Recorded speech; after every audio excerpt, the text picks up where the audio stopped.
بسم الآب والابن والروح القدس إله واحد آمين.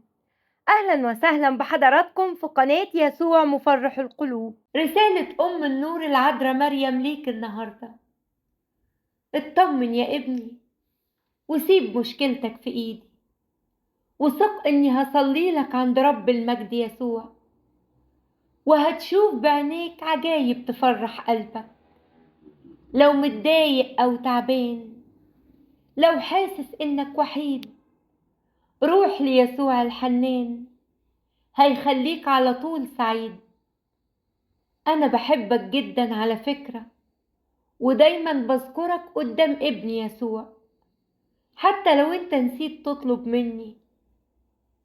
اطمن وما تفكرش كتير، وثق بإلهك، وسوف تتمتع دائما بالأمان والاطمئنان.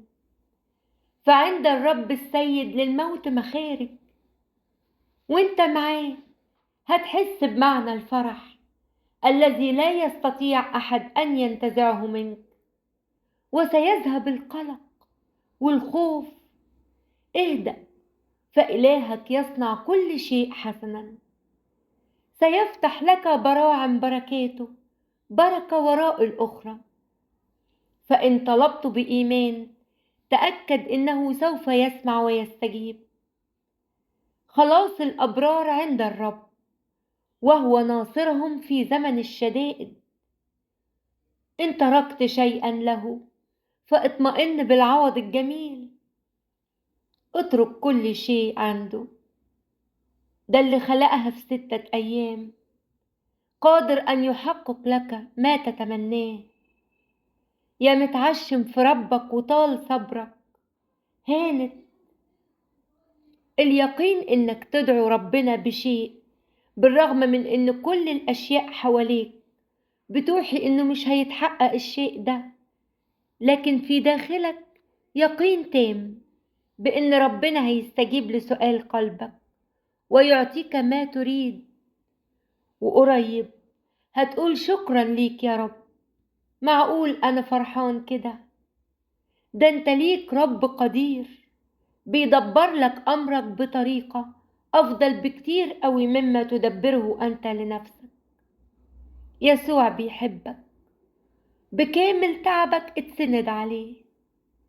هو له كل المجد، لن يتركك وحيدا، ولكنه دائما يرسل لك ما يطمئنك، ويقول لك أنا هو بالقرب منك، ويضع سلامه في قلبك. ثق بوعوده، صدق ده إلهك دايما بيدبر ليك الخير. هو القادر أن يفعل فوق كل شيء، أكثر جدا مما نطلب أو نفتكر، بحسب القوة التي تعمل فينا. اطمن يا ابني، يسوع بيحبك وعاوز مصلحتك وراحتك. جرب تتكلم معاه وتشتكيله وتعاتبه، وتقوله أنا عارف إن أنت معايا، بس عاوز أسمع صوتك. أنا ساكت يا رب وعاوز أسمع صوتك، وأعرف إيه رأيك في الموضوع الفلاني. مش عاوز أمشي من غير مشورتك، خايف أتوه يا رب.